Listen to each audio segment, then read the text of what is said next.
Getting Cash App in UK is pretty easy thing to do. Today I'm going to teach you how you guys can get Cash App in UK. So the process is pretty simple. You need to have a VPN, and after installing the VPN, suppose this is the VPN that I'm using, I will select United States and I'm going to turn it on.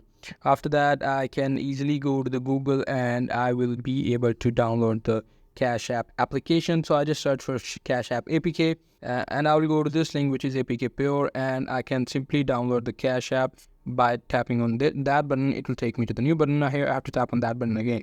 It will start downloading the Cash App as an APK. iOS user, you can simply turn on the VPN and go to the App Store. You can easily install that. You should also have to change your App Store region to America as well. After that, after installing the Cash App, you have to open up your Cash App application. And here you have to type in the phone number. Now the real problem is you need to have an American phone number in order to use the Cash App. So for that, you have to have any of the American friend, and you have to tell them that, can you please give me your phone number for the Cash App purposes. If he gives you the phone number, you can simply put there. It will send them a code. You need to put the code right back here, and your Cash App account should be ready to use anywhere.